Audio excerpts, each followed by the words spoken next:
today by acknowledging the pain of our siblings in Monterey Park, California. We're going to observe a moment of silence. But before we do that, I want to say something, if I can. Yesterday was beautiful because we had the opportunity to come together across houses for the first time to celebrate the creation of the Sunrise House and the creation of others. In 2020, when we came to Sundance for the first time, Black House, Macro, and the Latinx House, we were the three multicultural houses. This year there are more.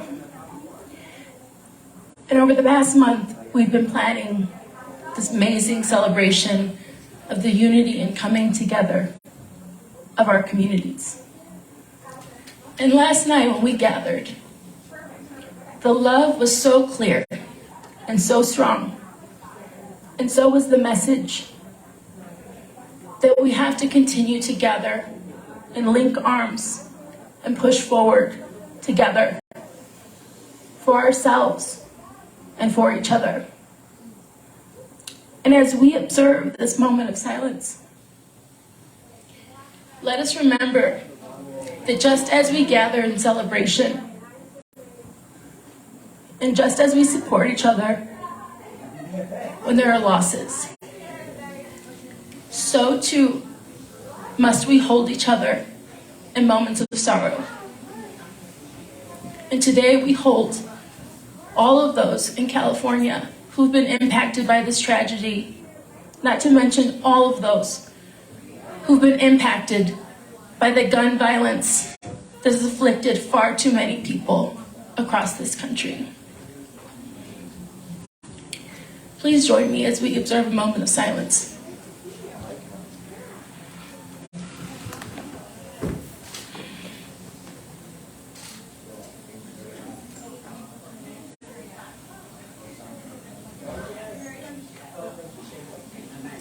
Thank you.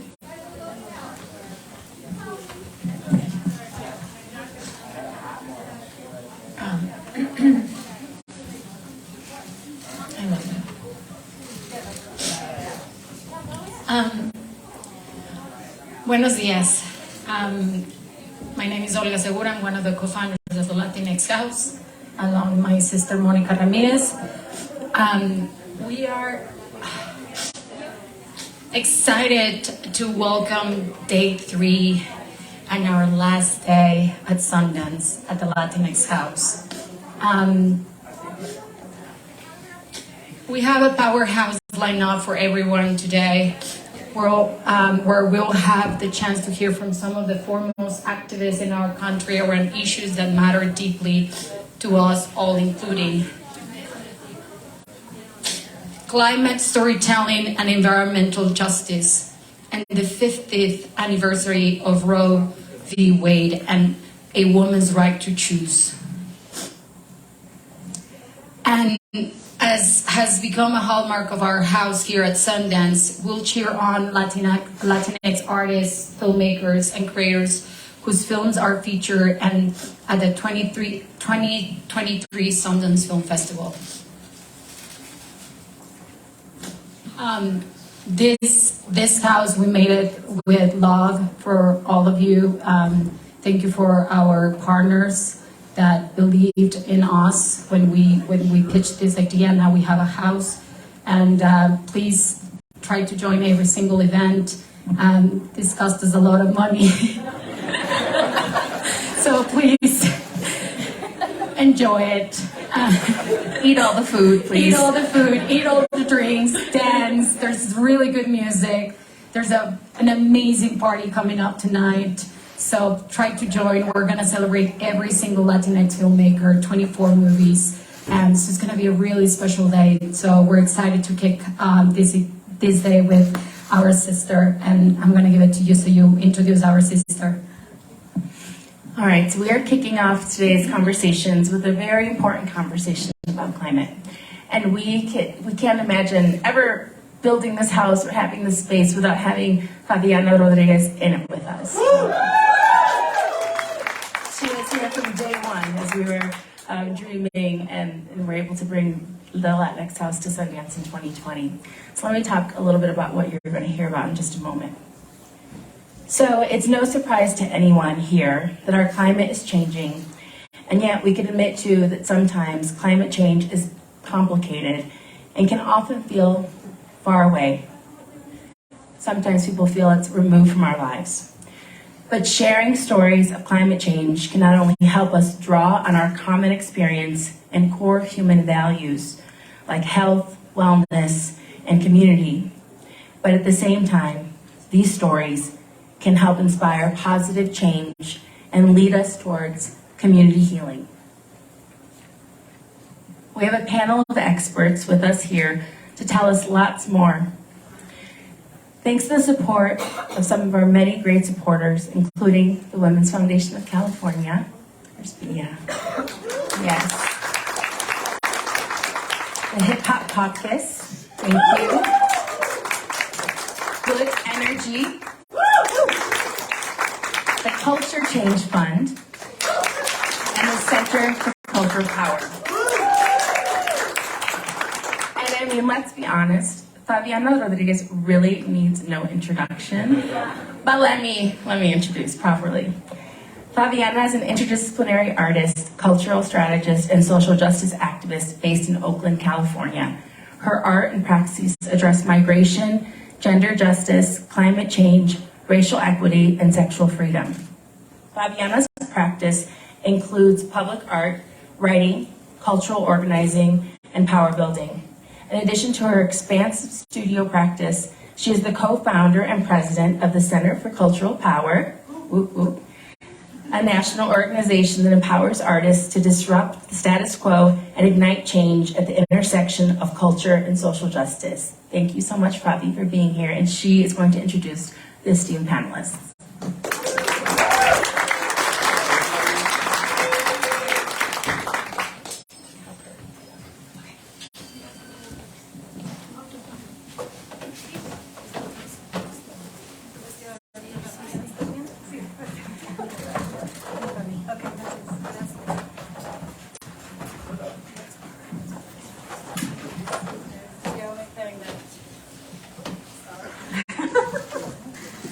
Good morning, everybody. Hola, buenos dias. I'm really excited to be moderating this panel today. I'm excited also that this is actually the 4th year of Latinx House at Sundance. It's the second year in person, but just shout out to my sisters and Monica, who I actually met 5 years ago when Time's Up was born. Monica was the person who wrote the letter on behalf of farm workers to women in Hollywood. So it's just really amazing to be in this place, and I'm really thrilled to be moderating two amazing change makers.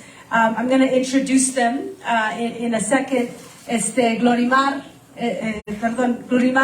Sánchez Marrero, filmmaker behind my PECERA, and Reverend Lennox Yearwood Jr, founder and CEO of Hip Hop Caucus.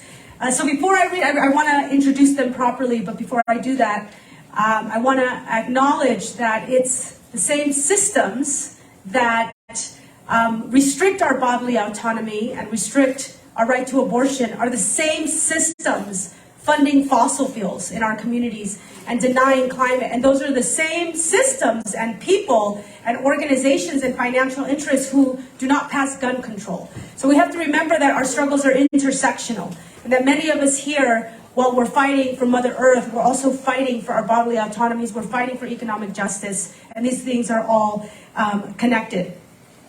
And so the moment that we are in now is that the IPCC, which is the international body, has told us that we have less than 6 years to address global warming.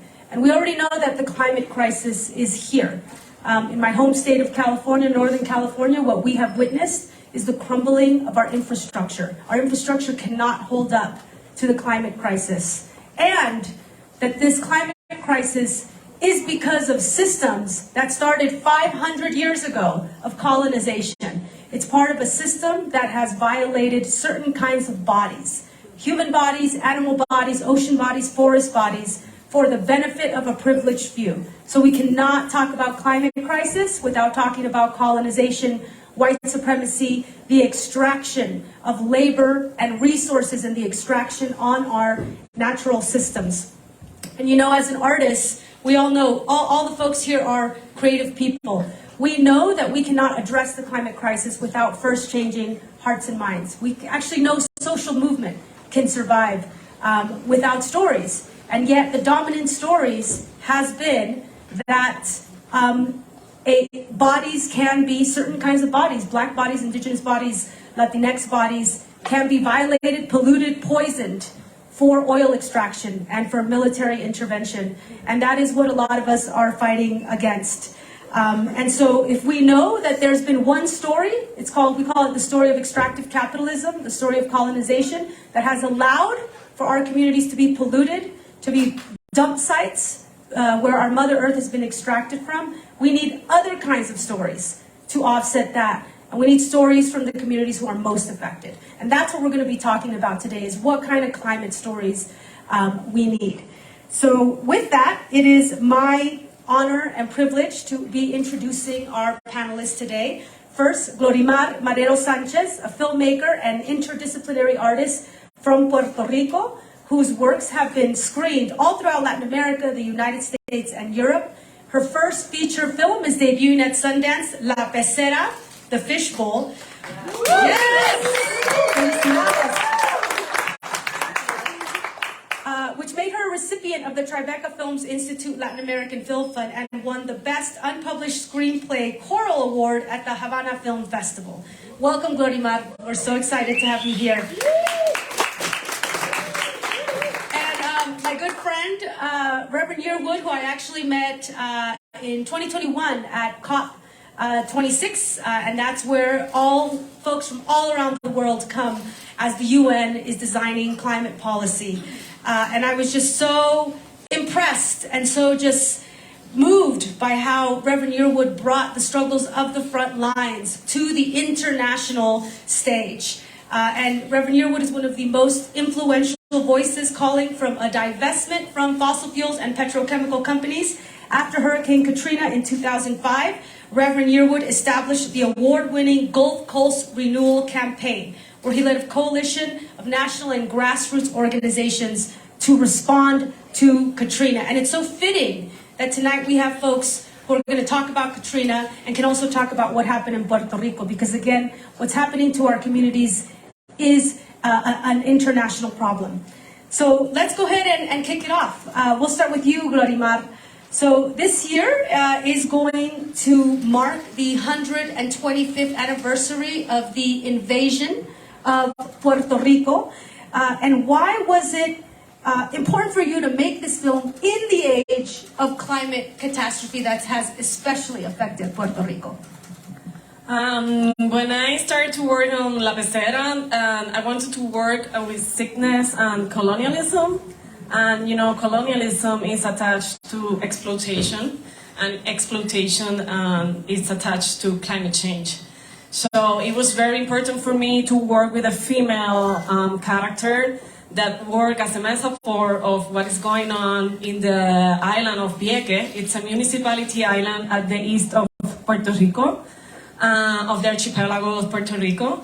And it was very important for me to work with a body that can reflect as a mirror of what is going on there with the pollution, with the military pollution, because of the military practices of the US Navy for 60 years. Yes, and you know, I think what folks don't know is the biggest polluter in the world is the American military, and not only, of course, polluting our neighborhoods, but that around the world. And Glorimar, why would you say we need a story centered on Puerto Rico right now? You know, a lot of us, we love Puerto Rican culture, we love Bad Bunny, we love, you know, we love everything that comes out, and yet a lot of folks don't understand the impacts of colonialism. So can you tell us a little bit about what has been happening on the island? What have been the impacts, especially around climate and what's happening in Vieques? Well, as you mentioned, we have a relationship with this invasion of 125 years, and it's an unequal relationship.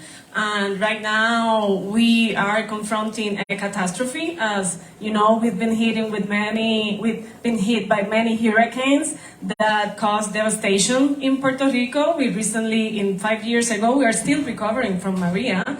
Like right now in Puerto Rico, there are people with blue tarts still today after 5 years of this. So, you know, the government of the US has been very negligent with our community, and there is no relationship of equality, and it's a lot of exploitation of our community. And Vieques, for me, is the representation of is one of the worst symptoms of this relationship. Yeah, and I want to just highlight, you know, the colonial relationship, because I think a lot of times we talk about colonization and really what do we mean? And especially the storytellers. Let's talk about this as a story. There was a global story that allowed for certain countries in this globe to come exploit natural resources, to destroy our ecosystems, to steal bodies, to commit genocide, and to concentrate wealth and power. And that happened hundreds of years ago, and it is still impacting us. And that is what colonialism is. It's this world view that allows for an ongoing exploitation of resources, of land, of people, for the benefit of a few privileged bodies. And so when we talk about colonialism, I don't know if folks know, it's Puerto Rico doesn't have representation in our political system. Right? Puerto Ricans can't vote, and yet they are a colony of the United States. And so imagine as they are going through climate catastrophe, and we have a former president who could do nothing but throw toilet paper and not move real resources. And on top of that, big mega national companies who continue to exploit the island. And so just, you know, want to say that to align with the people of Puerto Rico is really truly to combat contemporary colonialism as it continues. Reverend Yearwood. Yes, Fabi. I love Fabi. You know, I just have really loved connecting with you, because you are a frontline leader who is in the face of the petrochemical industry and really raising the voices of those who are most impacted. So tell us, you know, a lot of times I think people think, oh yeah, you know, climate change, environmentalism, and they think a certain kind of image, right? Why is it important for all of us to mobilize around the climate crisis now? Well, I mean, the climate change is real. It's a crisis. Simply put, our goal would be that the Sundance Festival is not called the Water Dance Festival. I don't want to have a Latinx houseboat, house. Well, on the houseboat, because everybody didn't get that, the sea level rise. Yeah, there's got to be some high-men folks in the audience here. But the thing here is that the crisis is real. And so, Fabi, to your point, is that we are in a real crisis. The bad news is that it's not getting better. Is that we have disaster upon disaster. We have floods, we have hurricanes, we have wildfires. We literally now have children who are in India, because it's so hot in India, they are drowning themselves in buckets of water. That's how bad this is. Now, on the other side, there is a movement that is rising and has been rising. A climate movement like other movements. A movement like the movement that took on segregation and slavery and women's rights and gay and queer rights. That movement exists today. And so that's what I want to talk about, is that what do we have to do as creatives at this moment? In the words of Tony K. Bambara, who said it is the artist's right to make the revolution irresistible. It is the artist's obligation to make the revolution irresistible. So I think that's the thing here, is that in this crisis moment, what can we do to make things happen? How can we be better storytellers? So proud of good energy, Hip Hop Caucus and so many other storytellers, but what can we do in this moment, Favi, to make better storytelling? Thank you.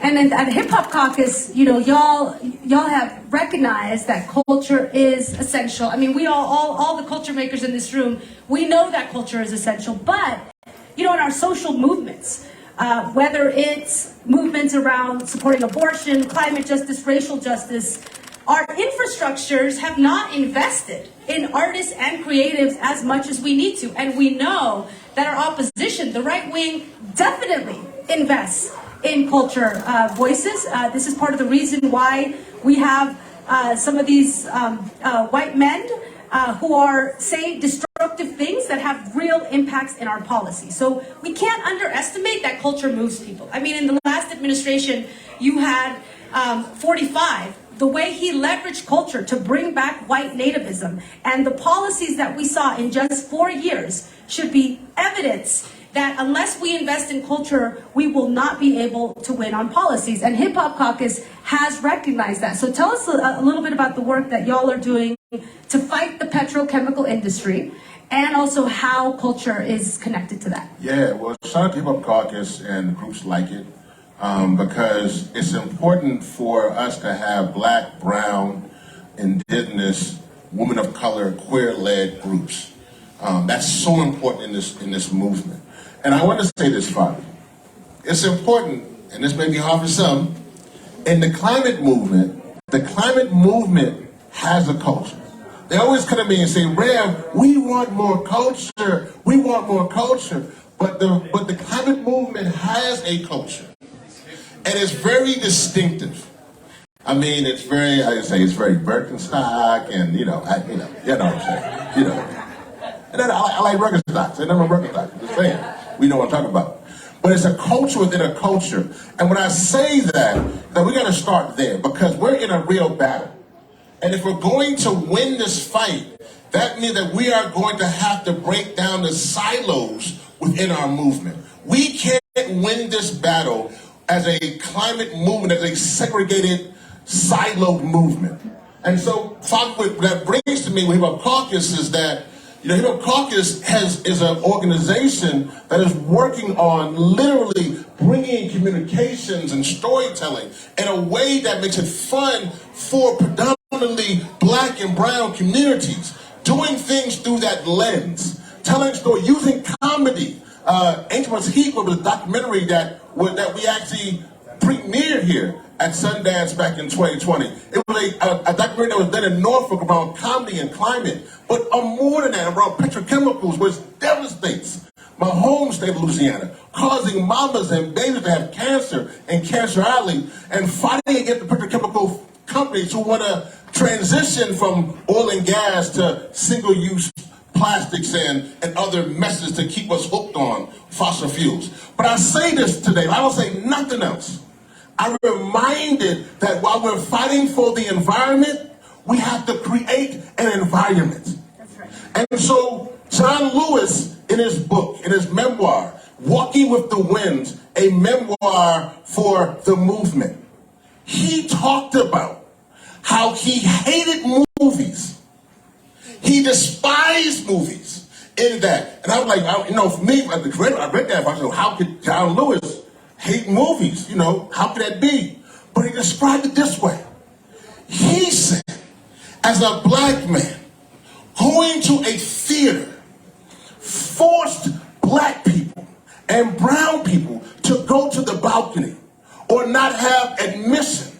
And so they were put into what's now called the peanut gallery or the roost. He called the Jim Crow roost. And in that, they had to buy their ticket and then had to leave the front and then go to the side and walk up a fire escape to go into the balcony to watch the same movie that white people were watching on the lower level. And because of that humiliation, he then said he couldn't stand movies. So we as creators understand that when we're fighting for the environment and we're creating stories for the environment, that there's another environment. Because climate justice is racial justice, and racial justice is climate justice. Yes. And those things are connected together. But I'll say this, in that process, that back then they had sit-ins, as you know. What I found out, though, the movie theaters, they had something called stand-ins. And so stand-ins were this, that the black folks politely would go to get their ticket. They'd be turned away, Favi. And then when they would go to their ticket, they would go back to the back of the line, and they would just keep it going. You know, people watch their movies all the time. They want to see Glorimar movies, so they would clog the line up so it would be late. On top of it, they had white comrades who would buy tickets, buy 2 tickets, and then with their black partner, they would go together, and ushers had to stop them. What we need now, like they did for a stand-in then, we have a stand-in for our climate. Our trees and our water and our mountains, they can't get in the way of these policies. So we got to stand in for the water. We got to stand in for the mountains. We got to stand in for the trees. We got to stand in for the climate so that we can have a little planet for the next generation. Yes, thank you. Yeah, you know, when you say that, like, what we have learned from our indigenous siblings is that colonization also ripped apart our relationship to nature, and it actually violated us, black and brown bodies, forced us to violate nature. And that continues today. Who do you think is the people in the gas refineries, in these camps? Who do you think are in the slaughterhouses? Because animal agriculture is another cause of climate crisis. Who do you think suffers the most? So not only were we poisoned and put in the dirtiest communities, people of color were also used against the natural world.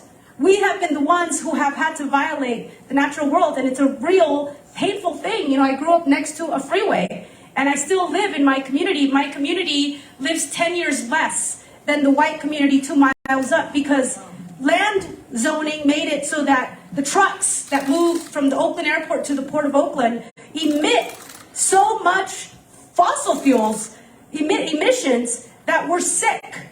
And we live 10 years less than people just 2 miles up, because the white folks organized to not have trucks go through their neighborhood. And this is a real painful thing, because I think, you know, a lot of times we talk about climate, and especially white storytellers throughout the years, you know, have talked about climate in terms of melting glaciers and polar bears. And yes, that is true, but you would not have had that if they had not first violated us and decided to keep all the beauty to themselves and consolidate wealth and power and violate nature. We would not have had that problem. So we can't talk about climate in terms of just the consequences. We have to talk about the root causes. And this is why it's actually so critical to make stories about the environment. And you know, what we're talking about Vieques, I don't know if folks really understand the violation that has happened to that land. You know, I was hanging out with my Puerto Rican friend who's a bombero, and he was telling me that the military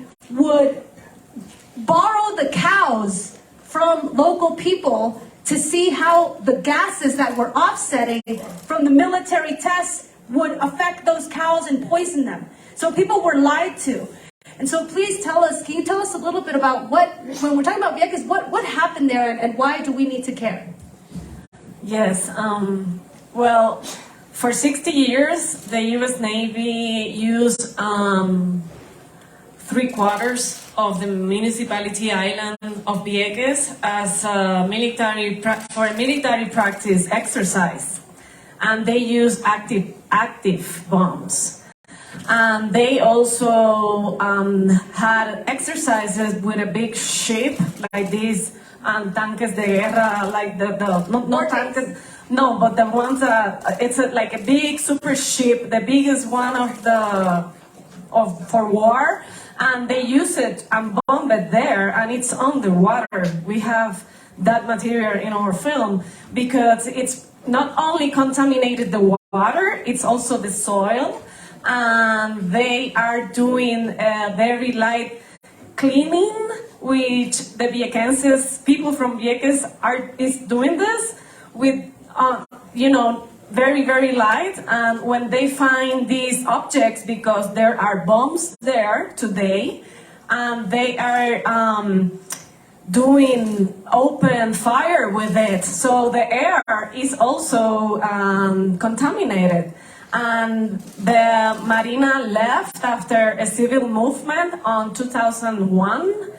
But still today, there's still active bombs over there. And when you walk in the nature, you can see a sign where there's a protocol that says, if you find a bomb, here is the phone, so you can call us, so we can do the process, you know? So you, as a person, as a human being, are exposed to this on a daily basis situation, and there are a lot of high rates of disease, different cancer and many other disease, and it's a combination of human rights being violated, because it was a war zone. I mean, 3/4 of an island, and it was a war zone with active military bombs, you know.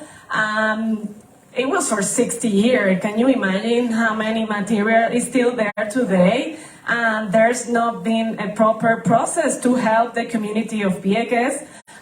They don't even have a hospital, because it collapsed during Maria 5 years ago, and they have just a tiny little place where they can, you know, get minimum treatment, but they have to fly or get into a ship to get a proper treatment in Puerto Rico, in the big island of Puerto Rico.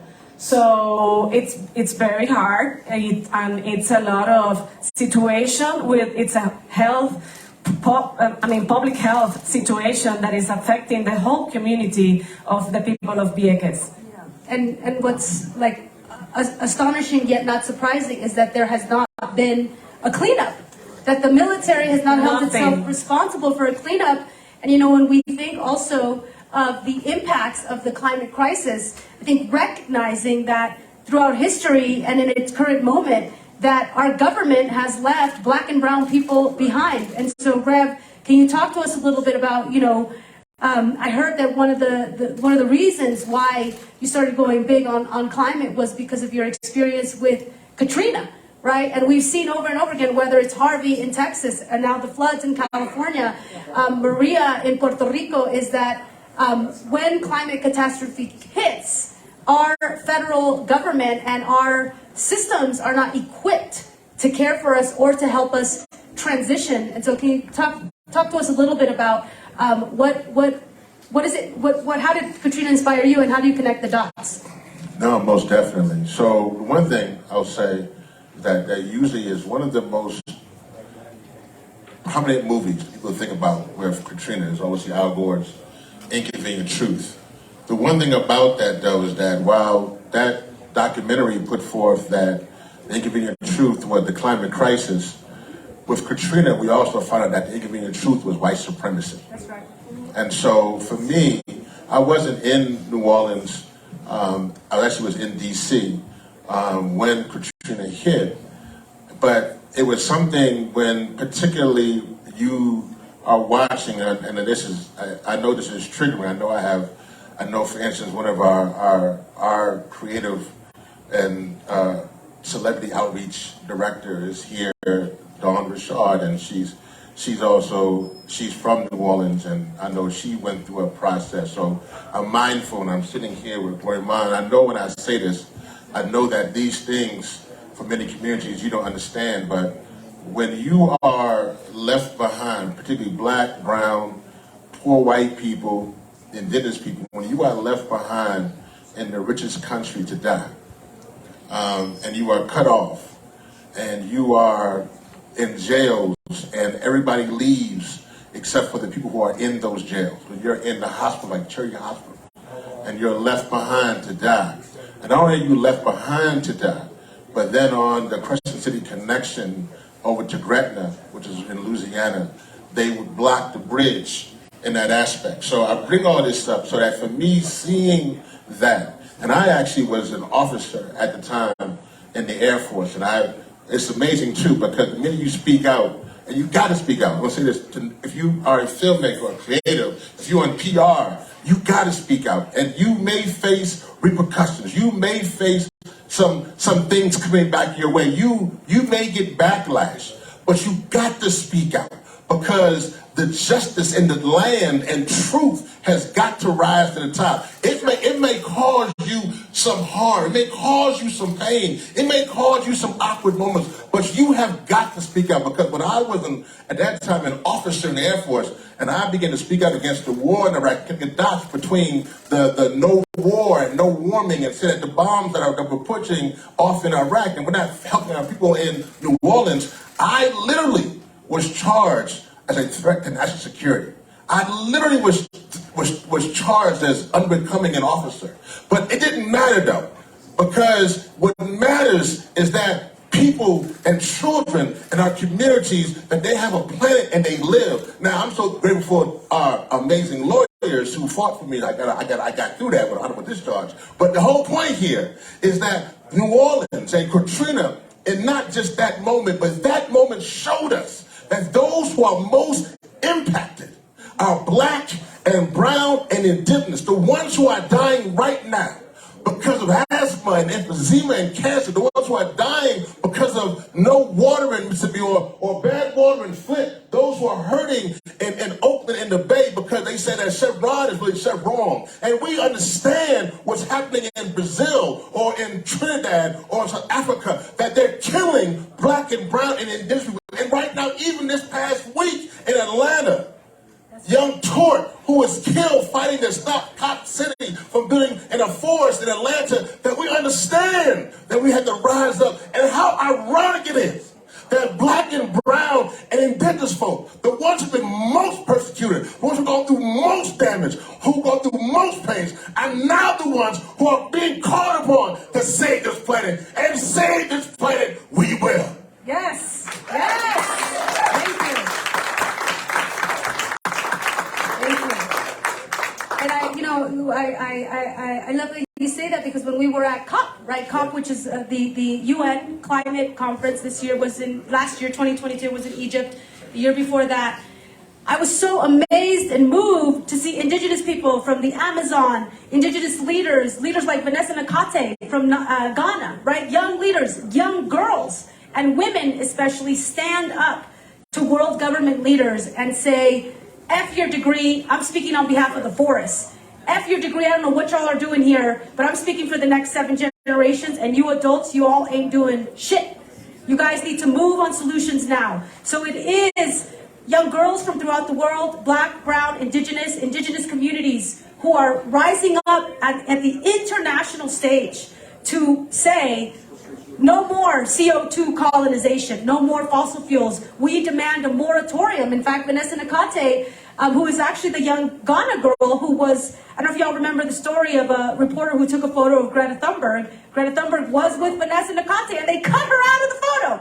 They cut a young African activist out of the photo. But nevertheless, Vanessa Nakate is demanding for a moratorium on oil extraction in Africa, right? Because as you all know, the developed world has exploited Africa to the point of devastation. And so it is actually young leaders of color of all ages actually, who are now leading on solutions. And we need the culture to reflect that. We need the culture to reflect that. And because, we all know about the last climate film that did very, very well on Netflix, I think had only one black character. Everyone else was white, right? And so we urgently need to be bold in how we bring in climate stories. That's why I'm really excited that one of the supporters for today's event is Good Energy, because Good Energy wrote a playbook, a guide on how to write about climate through plot, through characters, through setting. And this was after interviewing over 100 writers who could not figure out how to write about climate. And, the sad thing is that while we know this is a crisis, and this is not a new crisis, this is a crisis that now we have been seeing more visible. Did you all know that less than 3% of scripted TV shows and film from 2016 to 2020 were related to climate, or even mentioned climate? Less than 3%. So we also have to draw the connections that the same white supremacy, the consolidation of white narratives in Hollywood is actually destructive to our future, because not only is not allowing stories on racial justice, gender justice, it is not allowing stories on environmental justice. And this is is why we have a awful 3%. So it's going to be up to Black, Indigenous, Latinx content creators to speak out for our Mother Earth, because actually we have been exploited just like our Mother Earth. And I love what you said, Rev, that we have to stand up for other species. We have to stand up because we are the ones who can actually shift hearts and minds. And Glorimar, I want to bring it back to you, because I want to hear about the process and what it meant to create this story. You know, what it meant was your crew from Puerto Rico. What was it like to sit with this grief and also to bring it to the stage? Well, this is a co-production between Puerto Rico and Spain. And during the shooting, the crew was mainly from Puerto Rico. And as Puerto Ricans, we all share grief. We are all connected to sickness. We are all connected to this injustice of colonization, and we are connected to the symptoms of all of it. So when I brought the screenplay to the team, they all understood Vieques, because Vieques is very relevant for all Puerto Ricans, for most of them, I think. And we all share, you know, energy and concentration and introspection in order to create the film. Being connected that this was a very important project in terms of the visibility of untold stories of Puerto Rico, but especially the visibility of the situation of Vieques. So we were very connected as a team and with a lot of commitment. Wow. Yes, I have to thank that they're there, part of them are there. Bravo! Also, Spain, the people from Spain were very committed to this topic. They really wanted to work to talk about Vieques also in Europe, you know. Yes, thank you. And I think as we close out our panel, I want to move into the hopeful space, because there is, you know, while many of us, climate grief is real.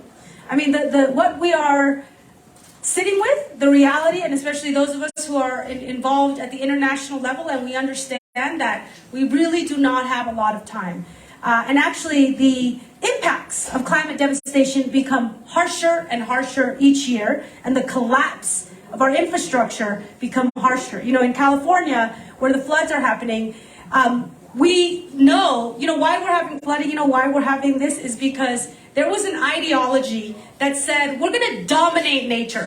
We're going to build on top of nature and force nature. And now nature is saying, F you, you got to let us run free. You know that if we would have let the rivers run their course, we would not have the flooding. And so this climate disaster, just like, you know why we have wildfires? Because there was a white supremacist colonial lens that did not allow indigenous people to manage their forests and do contained forest burning.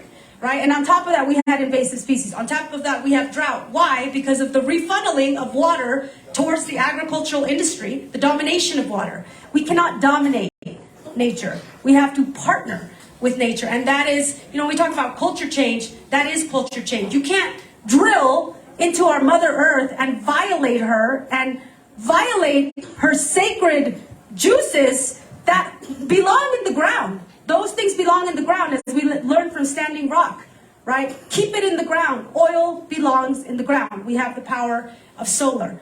And the fossil fuel industry is gearing up because they know, you know, they knew since the 80s, Exxon knew that the oil industry was going to create catastrophic impacts. And the oil industry, you know, when we were at COP, the oil industry is rolling deep. They're rolling deep. I don't know if y'all heard this year, for this year's COP, in the United Emirates, they announced that the head of COP is going to be an oil executive. And we are just, you know, they are going to, we know that the world knows we need to transition out of fossil fuels, but the fossil fuels are going to fight until the very end. And so we also need to rise up. And so as we talk about, you know, the power of culture, I really would want to encourage all y'all that when we are fighting for climate justice, we're fighting for racial justice, we're fighting for gender justice, because as my friend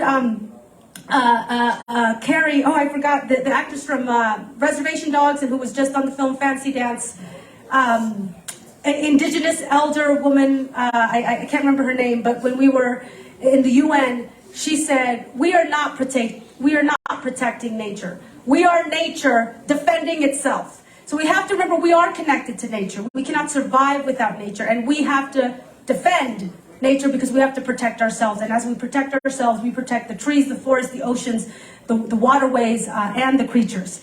And so as we, transition to a close, I want to ask y'all, Rev, tell us what are some victories that we need to know about, that we should be excited about? And then what is your ask of filmmakers? I love that. Thank you.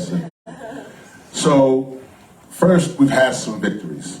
I mean, our entire, in America, postal fleet is now going to be electric. Yes. We have school buses that will now be electric, so we're giving our kids asthma on the corner. We passed legislation, and I believe that demonstration without legislation leads to frustration.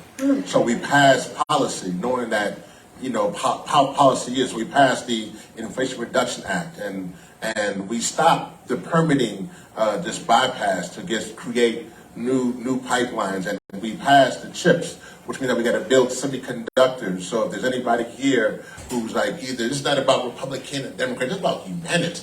So please, this is about, we want to build jobs here in America as well. So the CHIPS law does that, as well as the bipartisan infrastructure laws. So we got a lot to build. But I want to leave you with this. So we have a lot of wins in that regard, but I want to leave my filmmakers with this. The first thing I want to tell you, today is obviously January 22nd, 2023. 100 years from now will be January 22nd, 2123. Nobody in this room will be in the physical state they are in now. You won't be here. Now, if you are here, that means you probably found some really good drugs. And, you can find me and Rev, what I'm saying? We still around. We looking real old and grimy, we still here. But more than likely, physically. But what will be here will be Glorimar's movie. What will be here will be Favianna's art. What will be here will be your stories, will be the things, the good energy playbook and the story that came from them. That will be here. And hopefully, 100 years from now, if they are able to have clean air and clean water, and they're alive, these films, this music will be a testament that there were some humans who fought for this planet. And if I could speak for them, they will tell you, thank you. Because of you, we now live. So just know your art is literally living a roadmap for those to live in the future. I want to join you, and my ask to you as Hip Hop Caucus is, if everybody, you got a phone? I know, if you got a phone, take your phone out. Take your phone out. This is a simple ask. I just want you to text climate to 79591. Text climate to 79591. And Hip Hop Caucus wants to be a partner. And about, if I love Favi, this ain't about who's in charge, what organization. We way beyond that. This is about organized people, and about winning on climate. And I leave this with you. We ain't lost no battle. Our battle for gay rights, we still fighting. We ain't gonna lose that. Women's rights, woman right to her body, we ain't gonna lose that. Overcoming segregation and slavery, we ain't lost. We ain't never lost. Organized people have beat organized money every single time, and we ain't about to lose right now. Yes, thank you. Glorimar, what is your message to your fellow creatives, and also just how do we, as a Puerto Rican, right, how do we stand in allyship with you? Well, my message to my friends, filmmakers, colleagues, is we need to tell our stories.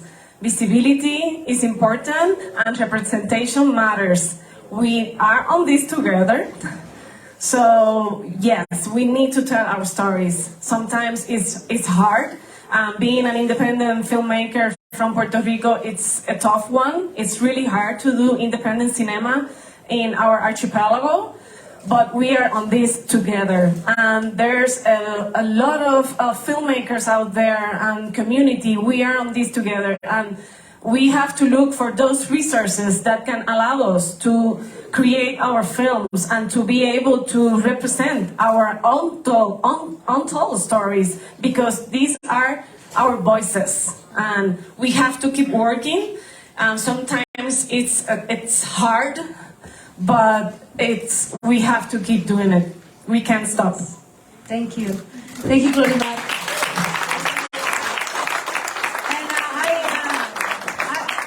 I want to share just a vision and share in the vision with you. So first, at the Center for Cultural Power, climate is something that we go big on, and we believe in the power of artists, of all types of artists, because we know that whether it's an image or a song or a film, we have to maintain these ideas in the popular imagination, because cultural change precedes political change.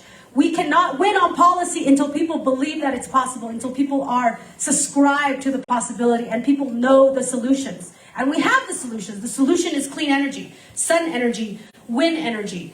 And so I'm really proud to say that at the Center for Cultural Power this year, we moved over $2 million to artists and arts organizations. Thank you. BIPOC-led, and we're going to be moving many more millions to BIPOC artists, BIPOC-led organizations, because, as I shared before, our philanthropic ecosystem must invest more in cultural creators, and we have to take chances with them, because we can't just think that rational ideas are going to move people. Rational ideas don't move people. Emotions move people. When people get to feel things, they are moved. So I want to also share that our vision here at Sundance is we want climate everywhere, because climate has to do with everything. Please be sure to check out some of the films on climate. Glorimar's film premieres tomorrow, Monday. Please check that out. There is a film, Murder in Bighorn, and Fancy Dance, which deals with murdered, missing, and indigenous women. You know why murdered, missing, and indigenous women is an issue? Because of the extractive industries. Right? The extractive industries has created such a problem in Indian country. And so when we talk about climate, we have to uplift indigenous people, because indigenous people, while they make up 5% of the global population, are defending and protecting 85% of our world's biodiversity, especially in the Amazon. So indigenous leadership is what's urgently needed to solve the climate crisis. Thank you, everyone, for being here today. Thank you to the Latinx House. We are going to transition into a reception as we commemorate the 50th anniversary of Roe v. Wade, and we imagine how to connect the dots between the violation of our wombs and the violation of our Mother Earth. And so stick around. We're just going to have a bit of a transition moment. And thank you to the Latinx House, especially my sisters Monica and Olga, who have persisted to create this space. Thank you for including us, Monica.